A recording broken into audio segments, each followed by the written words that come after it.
Ya usalama na amani imeendelea katika vituo vya kupigia kura.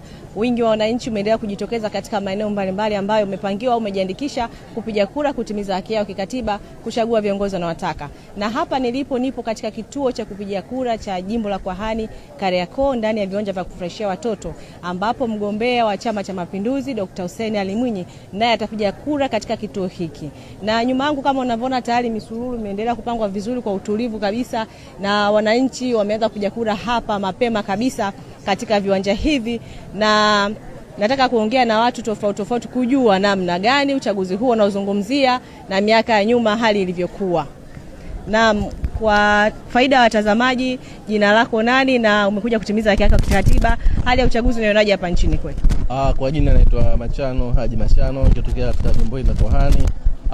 Mpaka sasa hali ya upigaji kura katika jimbo la Kwahani inaendelea vizuri. Vituo vingi na vimefunguliwa mapema sana.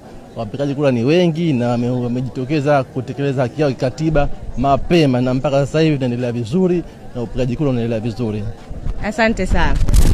Bado na mama mwingine hapa, na yeye amekuja kujitokeza kupiga kura kuchagua viongozi wanataka baada ya kusikiza sera za viongozi wa vyama mbalimbali hapa nchini. Naam, kwa faida ya watazamaji, jina lako na utuambie hali ya uchaguzi unaonaje ya ulinzi na usalama katika eneo hili la jimbo la Kwahani. Naitwa Fatma Mohamed kutoka jimbo la Kwahani.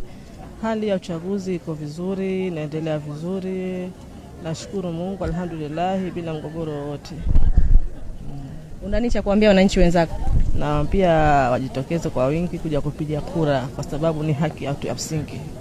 Usitupe haki hii ya msingi, tuje kupiga kura. Asante.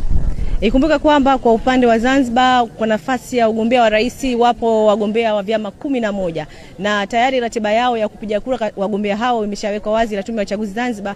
Mgombea wa kwanza atakayeanza kupiga kura katika ratiba hiyo inamwomesha Dr. Hussein Ali Mwinyi, akifuatiwa na wagombea wengine akiwemo mgombea wa chama cha ACT Wazalendo Othman Masudi, ambaye yeye atapiga kura saa 4 kamili katika kituo cha shule ya sekondari Mpendae, huku mgombea wa chama cha ADA Tadea Juma Aliatibu yeye akipiga kura katika shule ya Kiembe Samaki, na mgombea wa chama cha Makini Hassan Ameri yeye atapiga kura katika jimbo la Kijitopele majira ya saa 3:30. Kwa hiyo ndio ratiba kamili ya wagombea hao kupiga kura katika maeneo mbalimbali ambayo watapiga kura. Na kwa upande wa Pemba pia watapiga kura wagombea wengine wa urais akiwemo Muhammad Rashid, Said Sudi na mgombea wengine katika nafasi hiyo.